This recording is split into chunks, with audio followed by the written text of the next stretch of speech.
Hello. Hi there, how are you? I'm doing well, thanks.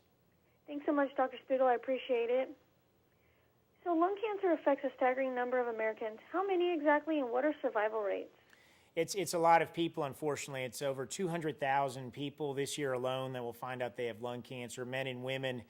Survival rates depend on what stage of cancer a patient is diagnosed at. So patients with early stage lung cancer can be cured, sometimes even with just surgery. Patients with more advanced stages are not usually going to be cured, but they're going to have cancers that are very treatable, where they hopefully can live for long periods of time. And can you tell us about biomarkers? And how do you test for them? Sure. Biomarkers is kind of a complicated term, but another way of looking at it is that these are switches within the cancer that, when turned on, could cause the cancer to grow and spread. And so we have ways of testing, looking for those biomarkers, looking for those switches that can then be used to find new therapies. Some of these are oral, to turn those switches off and help patients in a very customized or personalized way. And what treatments are now available based on this type of biomarker testing? Well, there's several, actually 3 specifically have been approved recently for biomarker-driven lung cancers, but some are not far away, hopefully on the horizon from being approved. I'll mention 2 that are approved right now for a type of specific biomarker called EGFR. One medication is called erlotinib, one is called afatinib. These are oral medications patients can take at home. They're newly diagnosed. They don't have to go to chemotherapy. They go right to these oral therapies, and these can be used to control their lung cancer, hopefully for extended periods.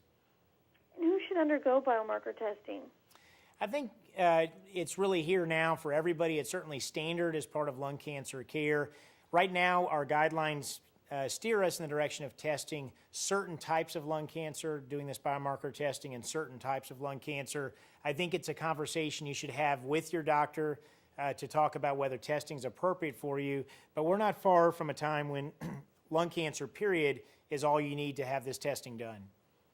And if you have been diagnosed with lung cancer, what questions should you ask your doctor? One of the main questions is about this testing. Has the testing been done already? Can it be done? How would we do it? Where would we send the material? When would the results come back? But these are conversations that can happen now, even at the very first visit. It's very appropriate for a patient or a patient's family to bring this conversation up during that first visit with your doctor. And where can viewers go for more information? Well, there's a lot out there. Certainly patients can get information from their own doctors, their offices, their communities. Their doctors and nurses may want to also look for information. There's information available on the internet through the National Cancer Institute. Also, there's an excellent website called letstestnow.com that can be useful for finding more information about testing in lung cancer that can help doctors, nurses learn more about treatment options for their patients. Well, thank you so much, Dr. Spigel. I truly appreciate it. Have a great afternoon. You too. Thank you. Thank you. Bye.